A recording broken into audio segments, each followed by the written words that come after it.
Ladies and gentlemen, we are here for the first episode of ABJ Podcast, episode number 1. I'm here with my boy Andrew Pizzo. I don't want to butcher the last name again. He's backstage waiting right now. But before I get into this, I want to let you guys know, welcome to the ABJ Podcast. If you were into anything I did in the IWEP network, whether it came to professional wrestling, pop culture, spooky paranormal, interviews with everyday people, this is everything kind of crashed into one, and I'm very excited to take everyone on this journey. For the start of this will be a lot remote, but I do have a plan to start going with two people and doing stuff on location with the camera setup I want to do.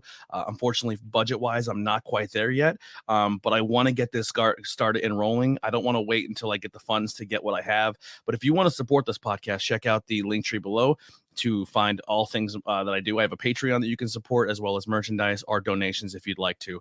Also, link below for everything that's for my guest. You can buy the movie we're about to talk about. You can check it out on IMDb, or you can follow him on Facebook. So without further ado, let me bring in my guest, Andrew. What's up, man?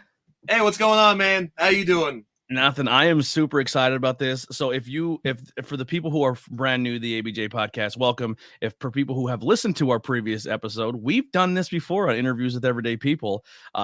You came over, we talked about the movie, and then I had a private screening, which we talked about, which I've been flexing on everybody because I got to see the movie and they didn't. But now everyone can see it, which is exciting. Oh yeah, I'm excited too. You know, it was a lot of there were a lot of hardships getting the movie out there and making sure it was released the way I wanted it to be released. You know, I wanted it to be this big, limited release because, you know, most times when you get a distribution deal, you have to buy like 30,000 copies. And what happens is if no one buys them, they end up in either your closet, your garage, wherever, or you have to sell them to in bulk to like places like Dollar Tree, and that's why you see like Fast and Furious there for like $1.25. And I just wasn't gonna have that, you know. So we put a lot of time and effort into making slip covers and a new poster design, getting it out there looking great, you know, that way people actually want to buy it, and doing all the bonus features, a new ending, deleted and extended scenes, bloopers, music videos, trailers, you know, the whole 9 yards, and an awesome commentary with me and a few of the cast members. We barely talk about the movie, but we do, you know, dive into it. It's like a live podcast while you're watching. It really is. You know, I love it. It's like Flan on it. Yeah, and he's Sold. allowed his fun. Sold. You know, it's awesome. You know, we just, you know, we started drinking a little bit, and we just watched the movie, recorded it, and it just turned into what it was, and it's fun. It's like a whole nother aspect of the movie, and being able to talk about it with the cast and crew members that were there. So it's just so awesome. Absolutely. So this is the storyline of the movie that you could find on IMDb. So Madeline and her college friends take a midsummer vacation to their family's cabin to get one last to get together before life sets in. During a drug-induced journey, they have a deadly encounter with one of the country folks, which leads to them trying to cover up their tracks.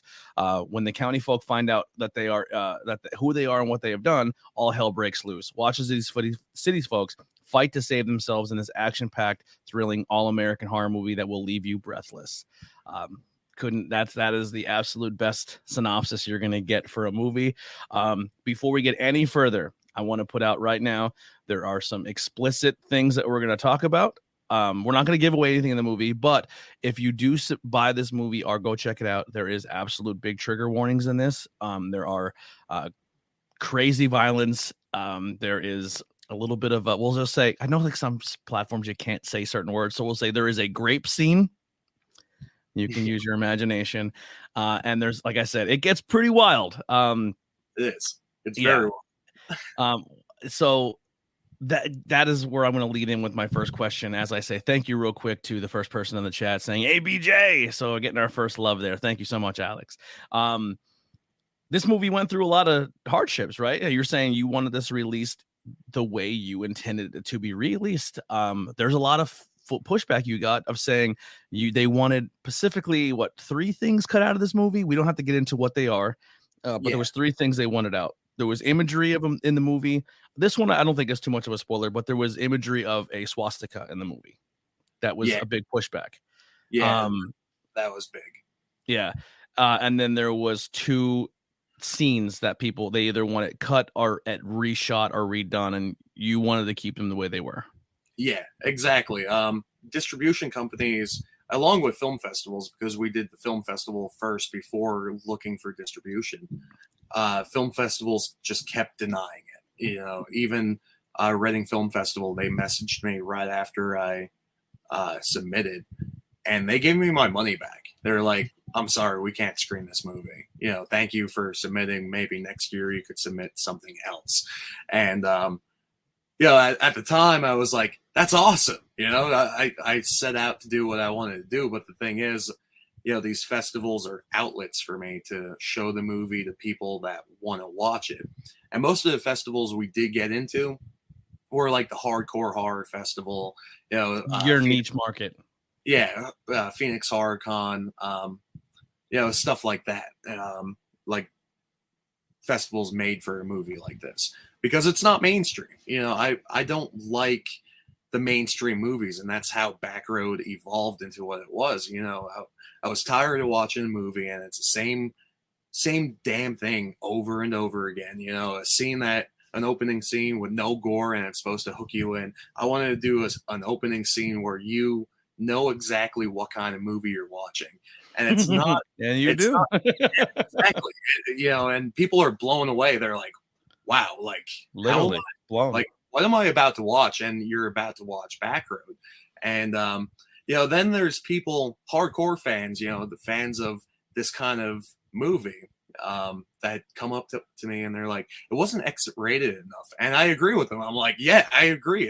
It was exactly what I had the budget to do. And hopefully with the sequel, which I kind of announced, didn't really announce yet, but it is written.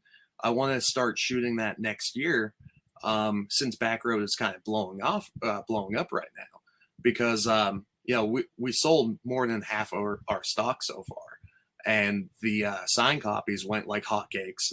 They sold out about 2 weeks ago, and there really wasn't too much of a buzz. Like, you know, movies like The Terrifier, they have so much money and they're going to get more money to keep pushing Terrifier on all these outlets.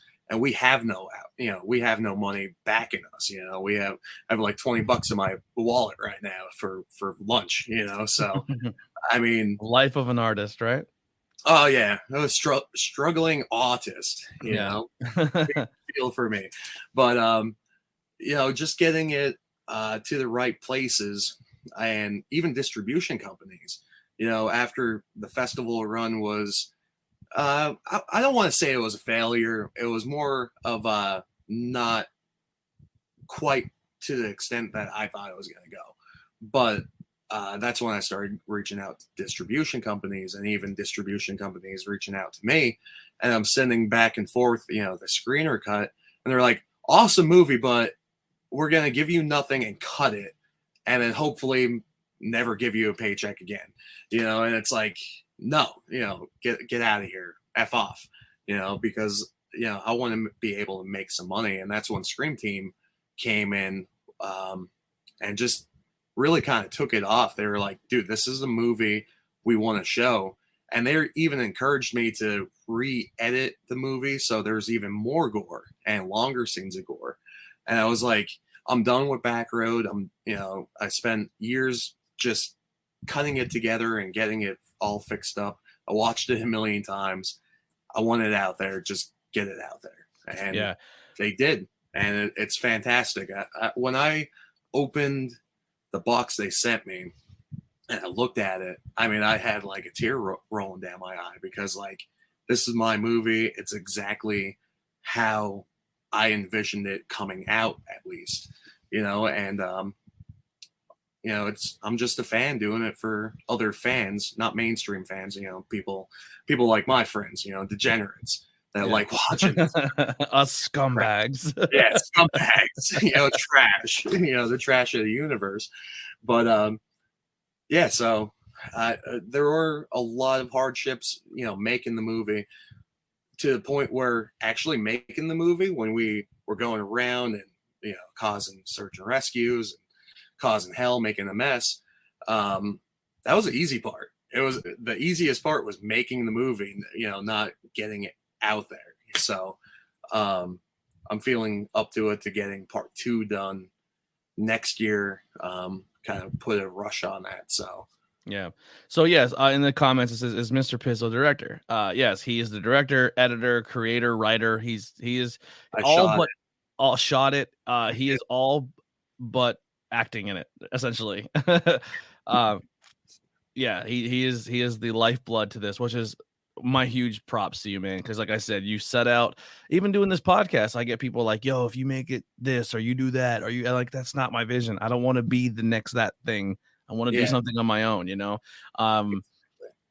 Yeah, like I said, the buzz even locally is hot. People are pumped for it. People excited.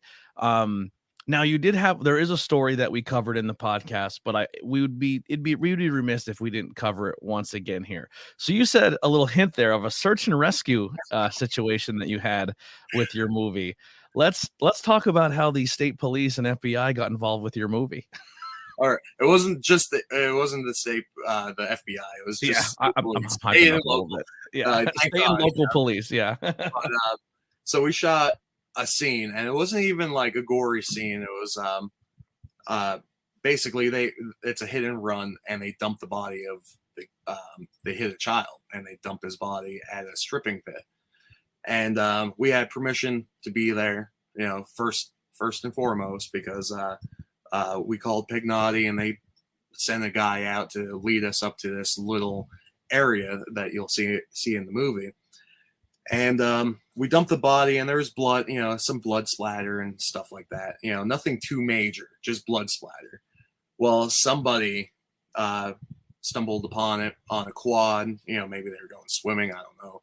And they saw the blood, and they were like, whoa, that's, we got to call the cops, you know? And we did see like, quad riders and dirt bike riders like passing us when we shot that scene. And we're shooting in like, you know, a really nice like 2015 Lincoln Navigator, all blacked out, you know, with tinted windows and stuff. You know, definitely not a car you want to be back, you know, on a dirt road with, you know. So they probably just thought that was suspicious. Called the cops. They came out. They searched the stripping pit. They said, "Now you guys are when the cops arrive, you guys are done filming, gone for the day." Yeah, I'm at home. Yeah. You know, cleaning the truck because of course, there's blood in the truck. It's not my truck to use. You know, I wanted to wash it, you know, wax it, you know, return it nice, fill it up with gas. And my mom sends me a message, and it's a Scoop News report about. Love Scoop News, by the way. Oh, I love Scoop News. It's a report about suspicious activity near Raven Run or something along those lines. I read it, and I'm like, Raven Run, I was up there. I wonder what happened. You know, not thinking like it could be me, you know. And the next morning, you know, it was a long weekend. That was Sunday night. Next morning was Monday morning, and yeah, it was a busy weekend. We had blood everywhere. You know, we shot all gore scenes that weekend, and that was the least amount of gore we actually shot.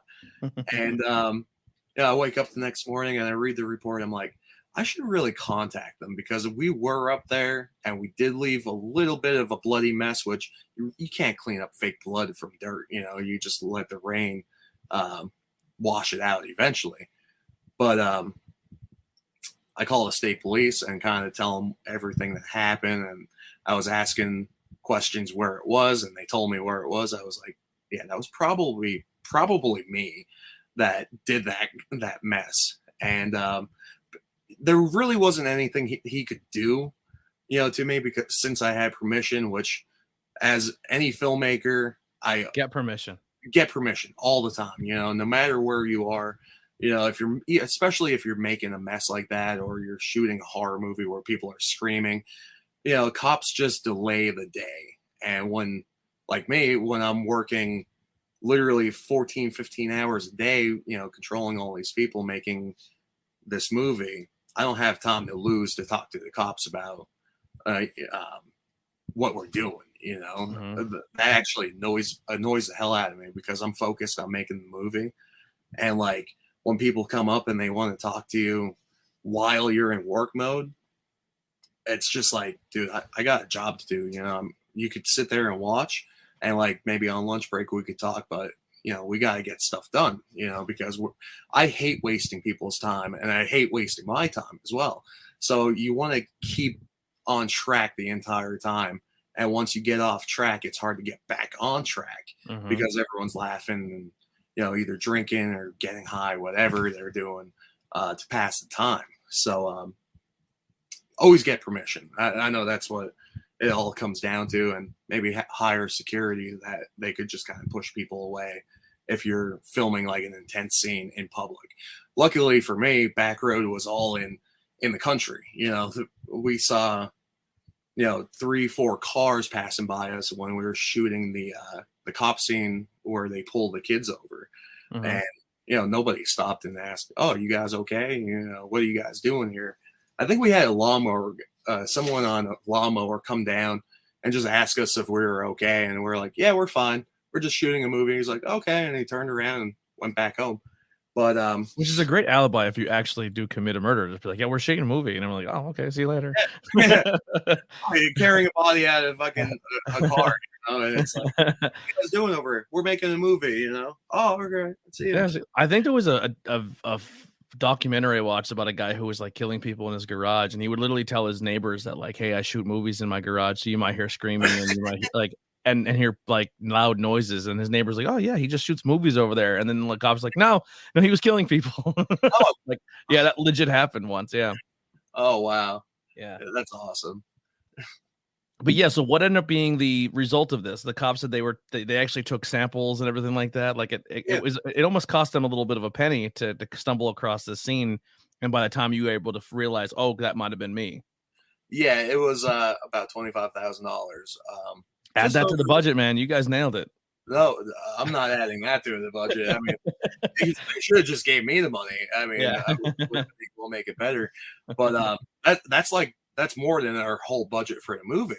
Yeah. And like a lot of people don't get that. Like they see it's shot well, and like the performances are phenomenal all across the board, and they think it's like this multi-million-dollar movie, and it's like, no, I'm just a guy who has a camera and knows what he's doing, and I'm making this movie. It's not like there's any backing. Most of the money, came from my pocket or producers' pockets, and it's not much, for what we did and how we actually shot it. I mean, I've seen worse movies shot for, $200 million, like, well, maybe not $200 million, but, yeah.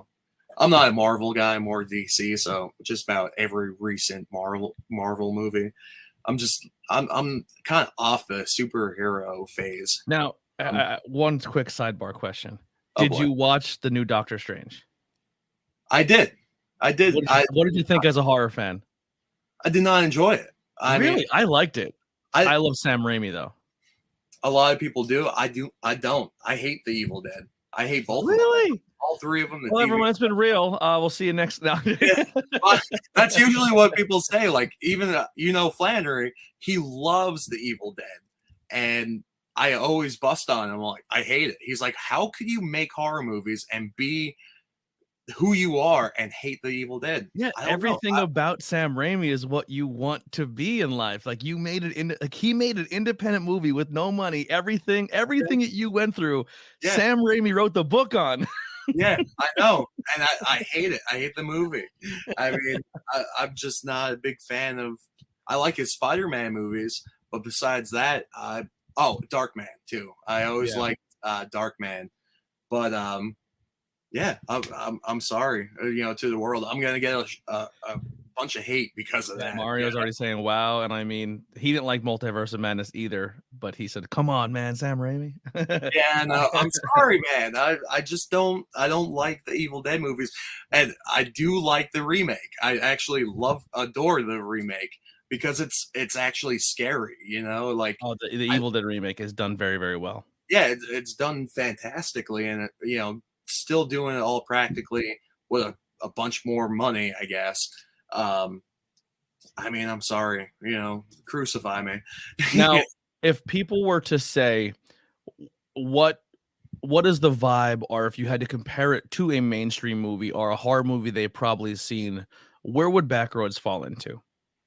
I would say it's a combination of Texas Chainsaw Massacre and I Spit on Your Grave, kind of mixed with like a little bit of Wrong Turn.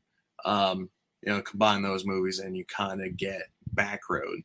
But as time went on, like even when I was writing it, I wasn't really writing it as a movie I was going to make. One of my favorite, I wouldn't say favorite movies, but a movie I kind of enjoy watching, but it kind of sucks. It's kind of trashy. A movie called Deliverance from the 70s. And I always kind of considered Backroad an updated, not remake, but like reboot, reimagining of Deliverance. Mm-hmm. Something that's more, these people go into the backwoods and they discover humans, not monsters or mutants. They're more humans are the real monsters in this movie. And they're, in a way, they're all kind of monsters, including Madeline in a way. And if you watch the movie, I don't want to spoil it. There's like little hints that she's really not that good of a person,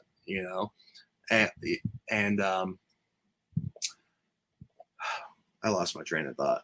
Anyway. Yeah, the people who the protagonists in the movie are not good people you want to root for, because what they did was wrong. Like you said, it's a hit and run. They hit a kid, and they try to hide the body.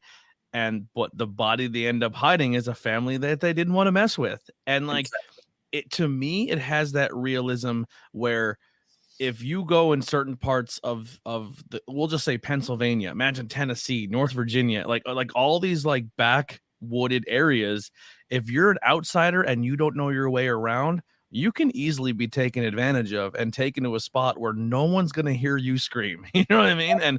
And the chances of them finding you are very slim. Like that, there is parts of the world like that. There's parts of that in our country like that. Yeah. And that's where the horror sets in, where you're in someone else's backyard and they know every nook and cranny. And that's the scary part about this movie, where from the jump, they are not in control. From the jump, they have no idea where they can go and get away. Like everything about this movie is you are in the killer's backyard. Exactly. It's their world, not theirs.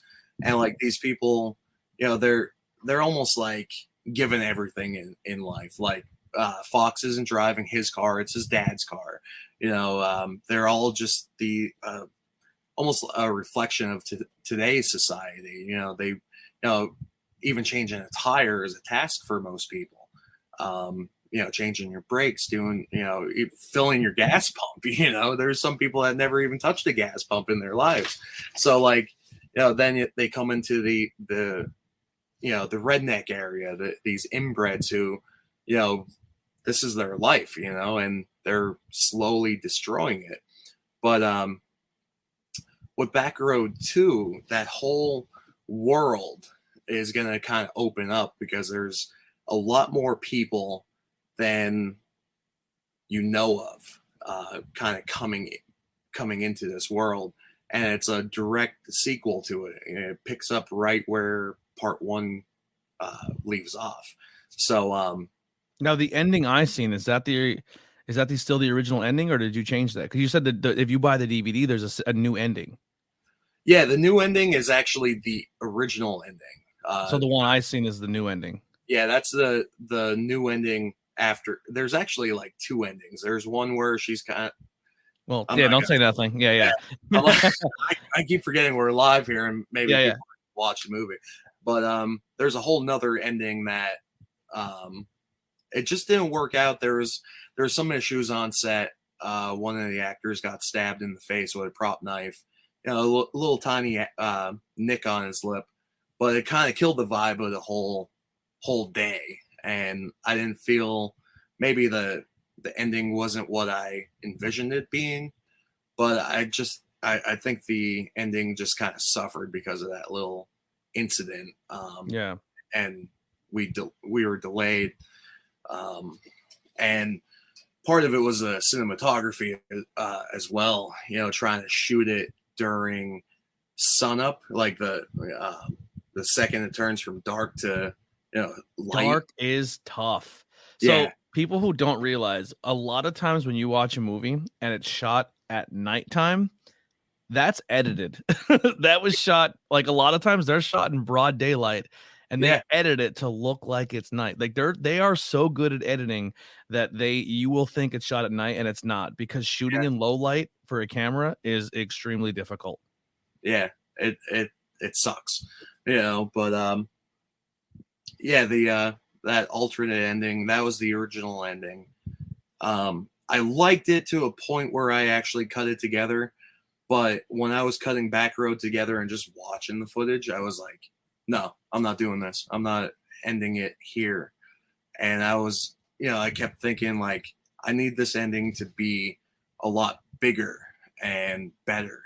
And I rewrote the whole ending after the whole movie was done, came back, shot that last scene, and then I still didn't like it, And so I shot an extended ending because, like, it kind of ended just like any other movie where it just kind of ends, and I didn't like that. I wanted a good ending, and that's when I went back to the creek, which you would know more about that, and shot that little sequence. I was like, this is my ending, and I think that turned out way better than the ending that we originally shot. It just kind of it's just way better in my opinion. And it's shocking. You open with a shocker, you shock people throughout the whole movie, and then you end on something that's so unexpected, and hopefully not stupid, because I think I love movies like that. Unhappy. Yeah, I like the unhappy. That's why I was a huge fan of Sinister. Because Sinister, there's no happy ending. I was like, every movie has a conclusion, and Sinister's like, nope, I win. You know what I mean? Like, not spoiling anything, but that's why I enjoyed Sinister. But if this is something you don't want to speak on or talk about, that's fine. I understand. But one of the members of the movie, a major member of the movie, has passed away since the time of filming and now. Yeah, Brian DeSanto, he passed away on Thanksgiving of last year. And in a way, I was more heartbroken because I knew he was in part 2 and he was going to go on for like part 3. And like, I do want to make Back Road a trilogy. It's just finding the time, money, and resources to do all of it. But when he passed, I was just so disappointed. He was great. He was a great guy. He was difficult at times, but that was just his mindset, and the character that Brian played, brought up a lot of issues in his own life, and I feel like that, caused him to kind of intoxicate himself more and more. So, he was an animal.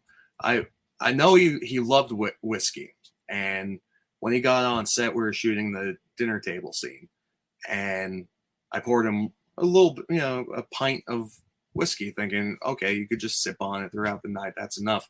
He chugged it like a shot, like right down.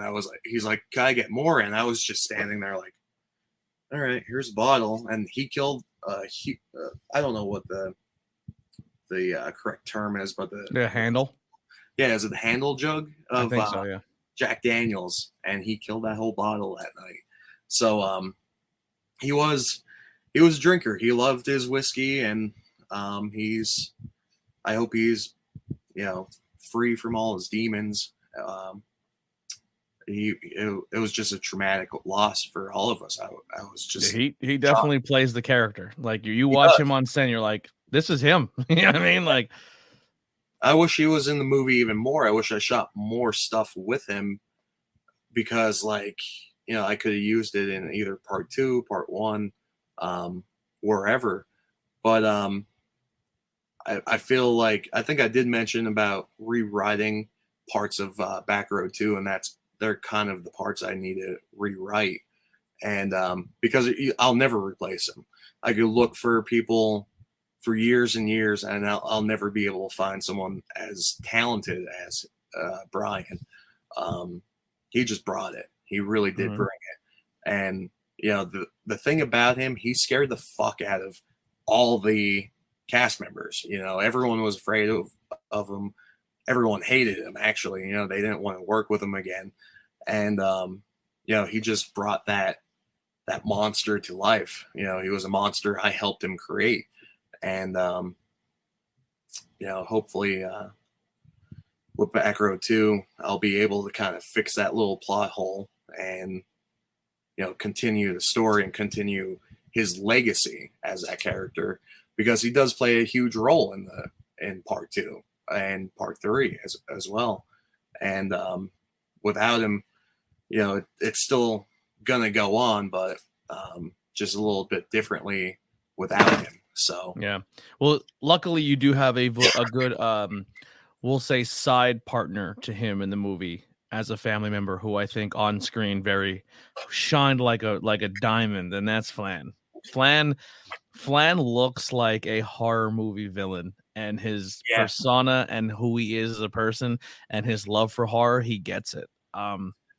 It's awesome. He's the main reason why I watched the movie. I've been a fan of him and his family and his brothers for a very long time. And and when I was like, oh, he's in it, I'm in. Yeah, he's awesome. And when he came on board, there were like one little sentence descriptions of him, and maybe another paragraph of like action that he would have to follow. And he ended up being in the movie a lot more. Like if you read the original script, Flan's character Cletus isn't really even mentioned in the movie. It's all about Charlie Ray. Same with Remington. Those characters were very minimum. They're just kind of background throwaway characters, and they just brought it and like brought those characters to life. And I added a few other extra scenes with them. Just because they were so good at what they were doing, I had to use them. But Flan, even though he died in part 1, the first one, no offense, he's coming back for part 2, and he's gonna be, he might get a bigger role now that Charlie Ray is kind of in the corner somewhere.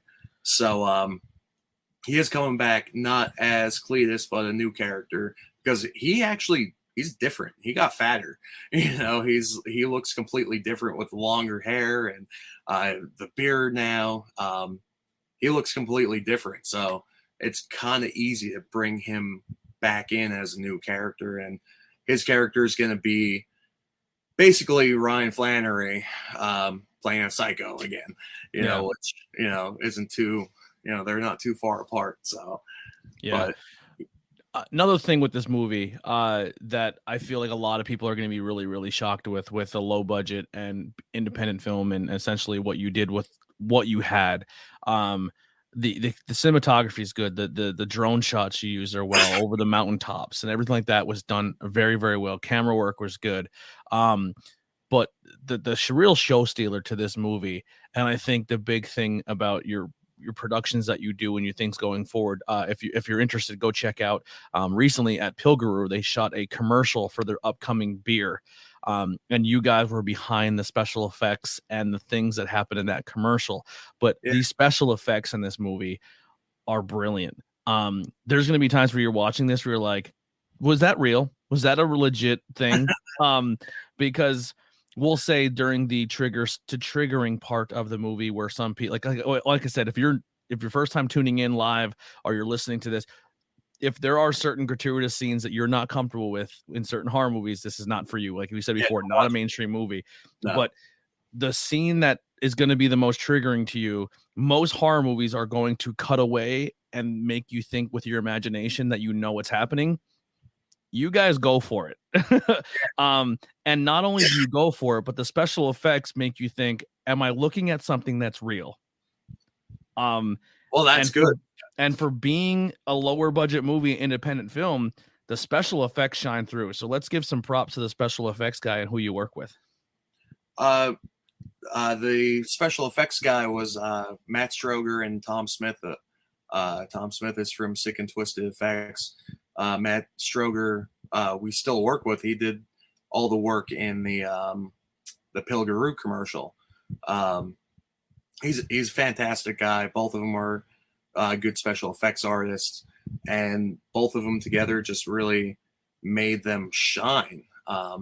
And just I always pushed it because they were like, we could save money by not showing this kind of stuff, and I'm like, no, we're showing it. I want to see it. I want to, make people see it. I want people to feel forced to watch it.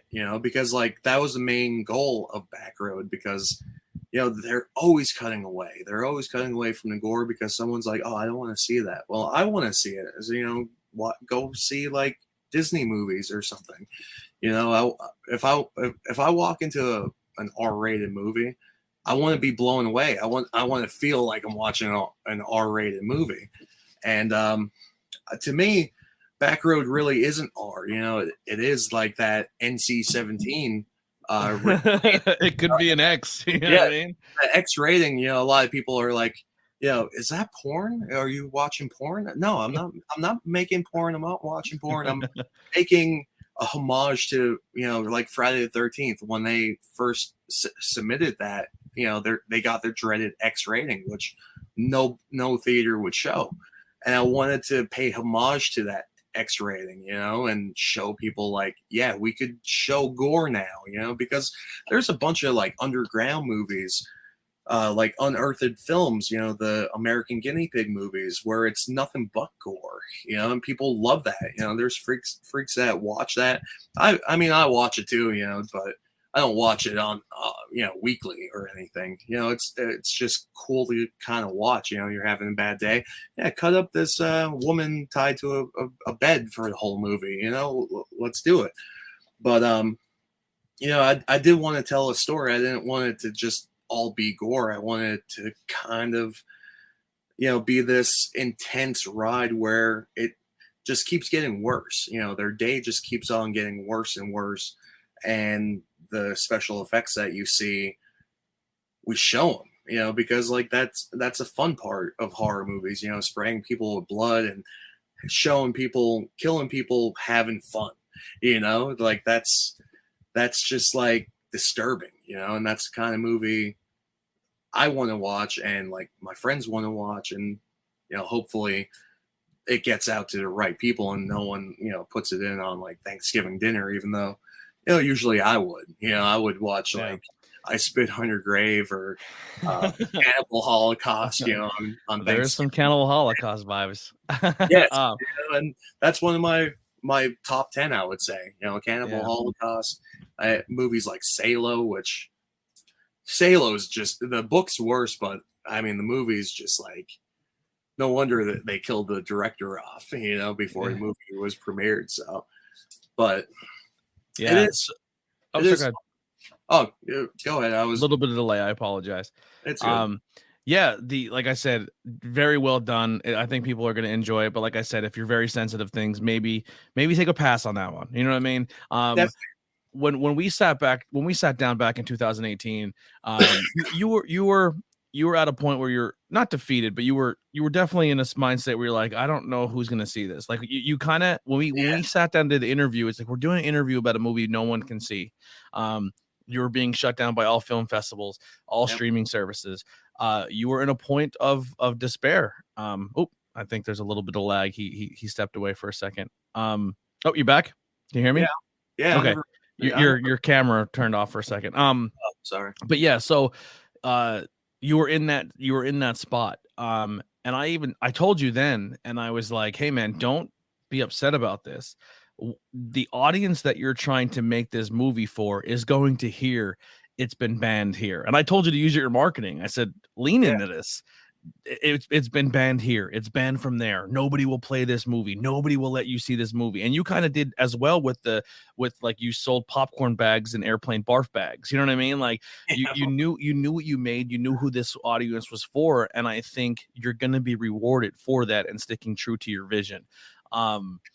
I'm excited now that people can go online and order this movie and it'll be sent to their house. Link below if you want to buy this movie. And it's super affordable. I think it's like 20 some bucks. Yeah, $20 and then 25 with the slipcover, which I do recommend you getting the slipcover. Because it's cool. It's the original artwork and then it's a new artwork below it. The actual Blu-ray artwork is fantastic. But I always love the original artwork as well. And just having that slipcover, seeing two different covers, when you open it, it's awesome. I collect movies, so I have like 5,000 movies in my whole collection. So yeah, we see a stack behind you. Yeah, you see, that's my new stack. That's mostly like 50-cent buys at the hometown auction. Yeah. Some guys selling 50-cent movies. How can you go wrong? And there's some gems, probably some trash, but whatever. I'll give them out for like Christmas gifts or something. Yeah. But now what the big place that I feel like I thought would have been a home run for you once it was starting to get big was Shudder. What happened with Shudder? Like, is that still a thing, or is that completely off the table? Right now it's probably going to be off the table. It's banned. I don't want to say banned. It's red flagged, but I like saying banned because, it sounds better, but it's red flagged in all those areas that you keep talking about where there's extreme, nudity or violence or gore. They want me to cut it, and I just simply refuse. Which is insane because there's things in Shudder that you're like, wow. Yeah, that's what I'm saying. But this is a little movie, I guess. You don't have the legal team to essentially fight back and get it put. Is essentially what legal it comes down team to. or money, I guess. Yeah. Just keep pushing it like forward with them because like there is a lot of weird stuff on Shudder, even Amazon Prime, Netflix.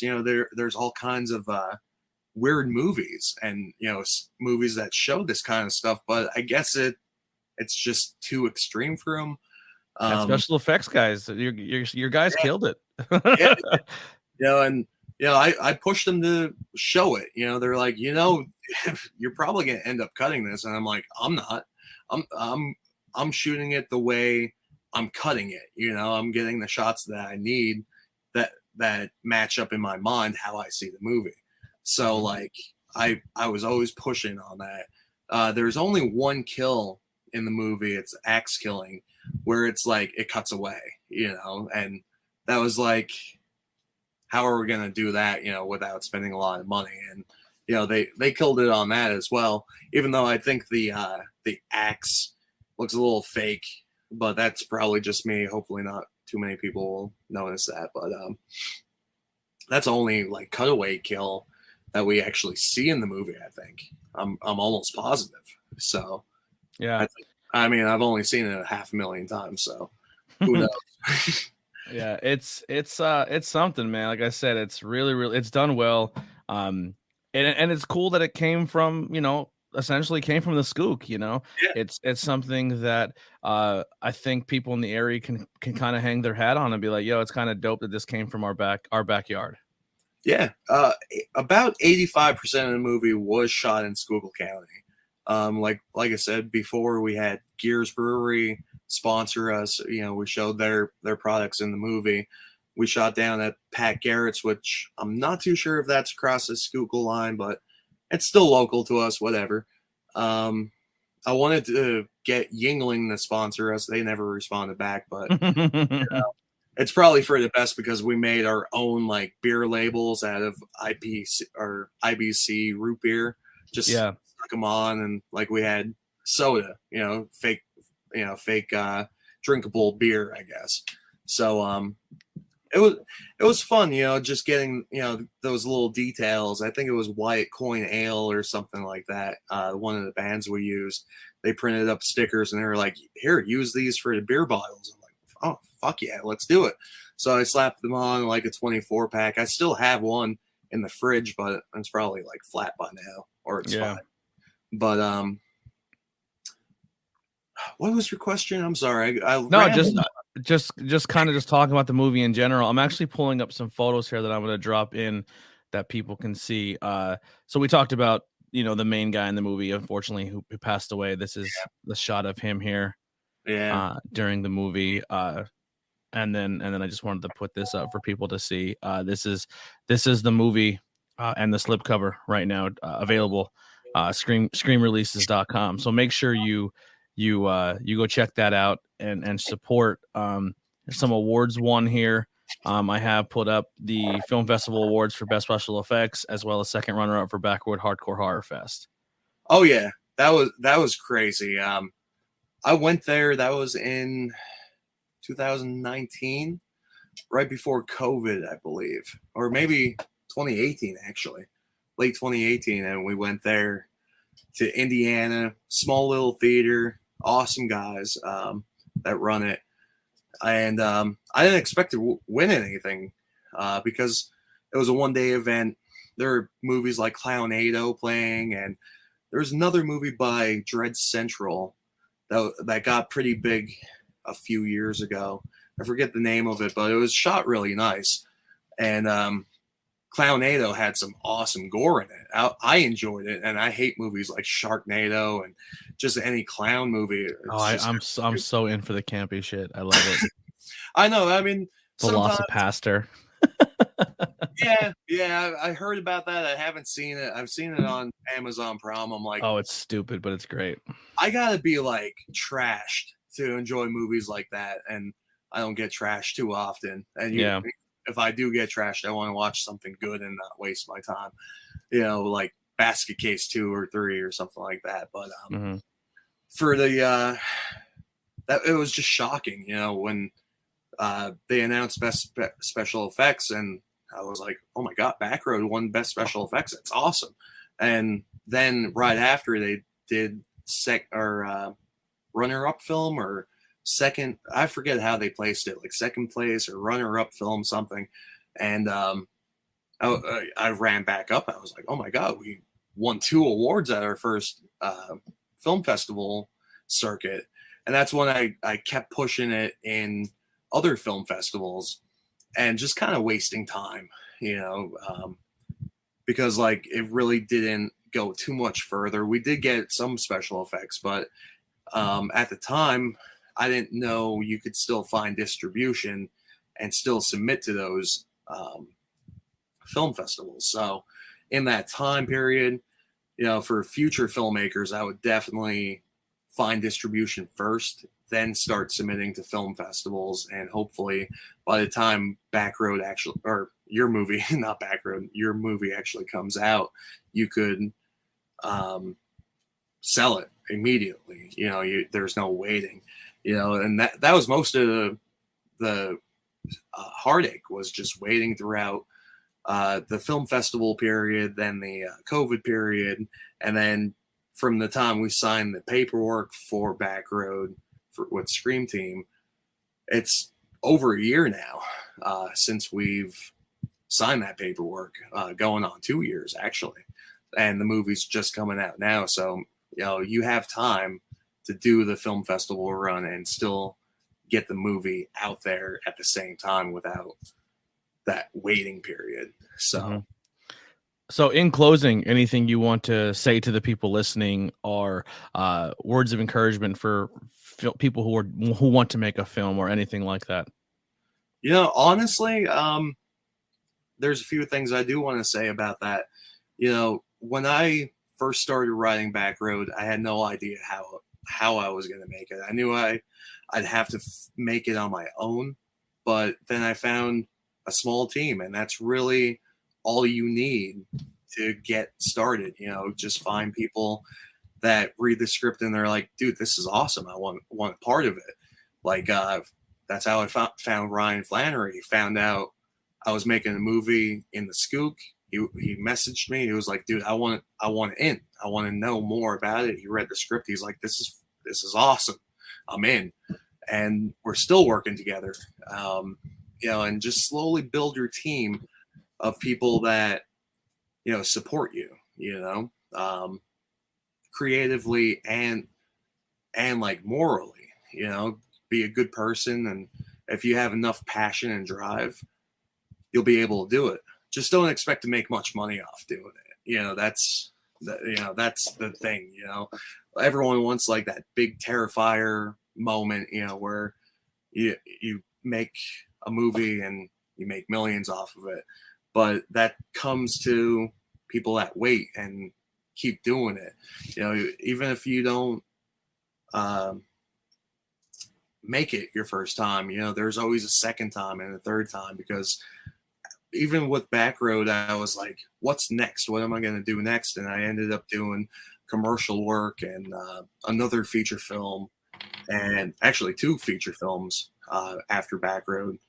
And, you know, you just keep working, you know, keep getting it out there and get your movie available to watch to people. You know, the last time we talked, it wasn't out yet, you know, so nobody saw it. You know, I watched it with a few friends, and that's it. So I would definitely just keep going, you know, and if people tell you no, use that as inspiration to keep going, because a lot of people told me no, and I was like, you know what, I don't need you then, you know, move aside, I'll do it myself. So never stop, you know, you got to keep grinding. You know, if you want the retirement life, you know, get a 9-to-5 job and hopefully retire by the time you're 65. But, you know, it's a lot of hard work too. You know, you got to put in the time. You know, you work a 12-hour day, you come home, you write, you edit, you know, you plan, and, you know, one day it's all going to work out. So I love that, man. That's exactly, and that just doesn't go for making movies. That's anything in life. You want to chase, keep doing. Watching the trailer on Drew's YouTube channel, and I subscribed. Thank you. And that's for Mike C. If anyone has any questions, we are closing up at the end here. I want to try to keep this podcast to about 45 minutes to an hour. But when we do these live, so I have a bunch that are scheduled to be live. I have a lot of people in the independent wrestling scene that are going to be coming on, as well as independent the music scene, and a few other people who just have stories to tell. And I'm just kind of filling in time so people can put their questions in. But what people can expect from this podcast going forward is just people with stories to tell, people who have made cool things, people who have, you know, topics to talk about. Even if you're not someone who made a movie, or you're not a professional wrestler, or you're not a musician, this is still open to you. If you have a story or an experience you went through and you feel your story can help somebody, please hit me up. It's not just for creators and small businesses and stuff like that.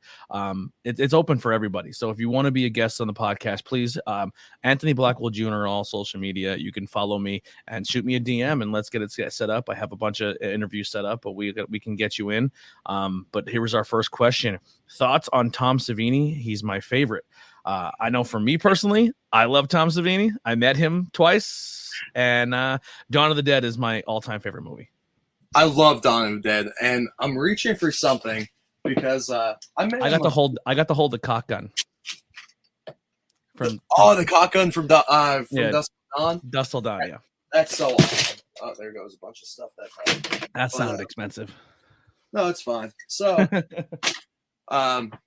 it's funny. Me and Ryan Flannery have been talking about this since Backroad, and it was going up to Tom Savini and getting a picture of Rick Baker signed by him. That's Tom Savini's autograph on Rick Baker. I thought he was going to fight us, you know, because even everyone that was at the convention, it was a PA horror con. We kept telling him, yeah, we're just going to mess with them because, you know, we're jokesters. You know, we would like to mess around with like the celebrities because we really don't like fanboy out.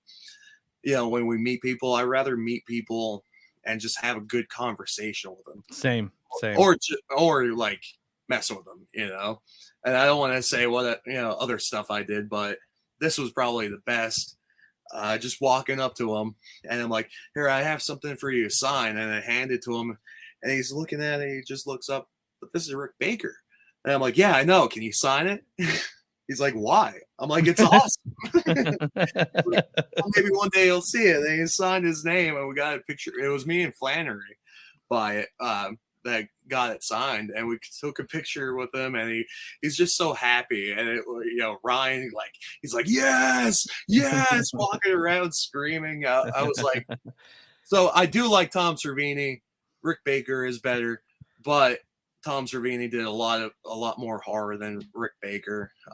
As far as Dawn of the Dead, Friday the 13th, Creepshow, which I absolutely love, and what else? The Dead movies, which are my favorite movies. He's a good guy. He actually is a really good, talented artist. But I just like messing with people. I like messing with autists. But I met him at Steel City Con, yeah, and nobody was at his table, and he was having a conversation with somebody, and I thought it was like his handler or somebody he was with, and I didn't want to interrupt the conversation. I kind of walked up and I was kind of looking at his table, and he's like, what's up, man? I was like, what's going on? And he goes, hey, I have somebody else here. Do you mind? And the guy's like, yeah, no problem. So I guess it was just somebody else who was just there. And it was like the day 2 of the con or day 3. And essentially, like, the guy sitting next to him was just someone who came to his table. And instead of just standing there awkwardly, he like told the guy to come behind the table and sit down and had a conversation with him. Oh, that's pretty awesome. Yeah. You see, I like that more, just even like not even talking about horror movies, like, just kind of stroking his ego. Oh, I love Freak Show, or I love Friday the 13th. It's more like, so he had a stack of posters and he's like, which one do you want autographed? And I'm flipping through, and I'm going. He's like, what are you looking for? And I was like, there's only one movie poster I want to get autographed by you, and it's my favorite, and I can't find it. Like, all the Friday the 13ths are there, all the Dusk Till Dawns are there. And he's like, what are you looking for? I'm like, dude, we're in Monroeville. I want Dawn of the Dead. And he's like, there's one left. I think it's towards the very bottom. And I pulled it out, and it was the purple yellow background and I handed it to him. He goes, he goes, good pick. Essentially is what he said. And I was like, thank you so much. And got to talk to him, and it was amazing. Another person I met at that con that was very, very gracious and just gave us a lot of his time because nobody was at his table. And I think if you try to do this now, it would be impossible, was Ralph Macchio. Nobody, the Karate Kid. Oh, okay. Yeah. And I was just, and nobody was near him because like no one cared about the Karate Kid. Now the Netflix show, like I'm sure if he went to a con, his line would be 14 hours long. Anthony Graves in the chat saying, Blackwell, what's up? Anyone else? When I met him, he had his newborn daughter at the time. So yeah, it was just talking cool and not fanboying out. Yeah, super cool, dude. And also, Mike, thank you so much for the subscribe. If you guys are watching, please hit that subscribe, hit that like. Thank you everyone for the interactions, and if you can share this out and just say, hey, check out this cool interview and support. Not only does it help me with the growth of my podcast, but I want people to buy this movie and support Drew here so he can continue on his journey. And if you do buy the movie, please head over to his Facebook page, Backroads the Movie, and there's a review tab. Write a review, say what you thought about it. Same with us, like reviews go a long way.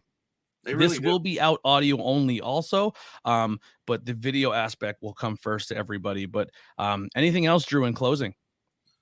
No, just support your local filmmakers, support your local artists.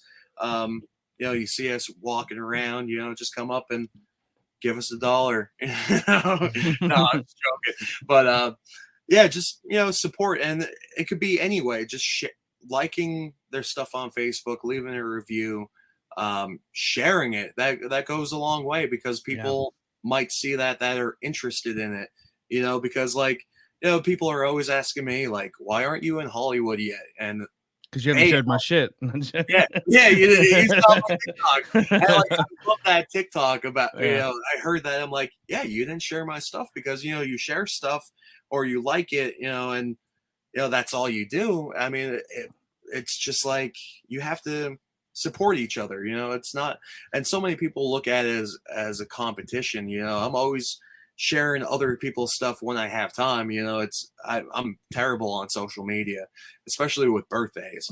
But if you see us walking down the street or we come into your shop and we're like, we need a place to shoot, help us out.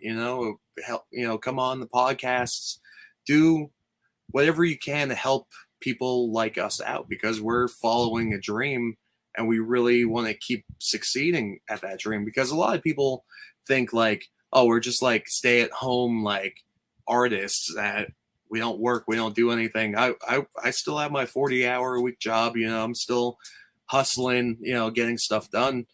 I sleep like 4 to 5 hours a day. I'm always working. I don't come home from work and go to sleep.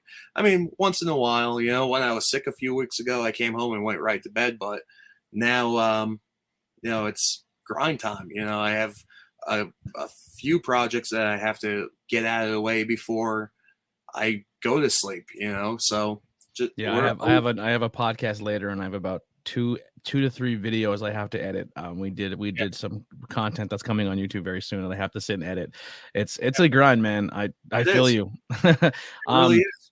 And the reason why shares help so much is because algorithms on social media, I have 2,000 friends, but the chances of them seeing a post I just put out is very slim to none because algorithms because it's all who pays the social media platform to help to help them grow, and they push that stuff first, and your stuff gets buried. That's why if enough people share, that's really, really helpful with the shares and the likes. One of the things I just put in the links below, is we made a Discord. So, and this Discord is set up for not just the podcast, but it's for other people who have things that they want to promote and put out there as well. If I make a Discord of 1,000 people, if we say, hey, we're live right now, those 1,000 people are guaranteed to see it because they're on Discord. You know what I mean? So if you guys want to join us, it's absolutely free. That doesn't cost you anything. Download Discord, join the server. We have voice chats all the time, and there's subreddits for every category. So we have one specifically for horror movies. We have a sports talk. We have pro wrestling. We have video games. We have comic books. Come join and let's have some fun conversations.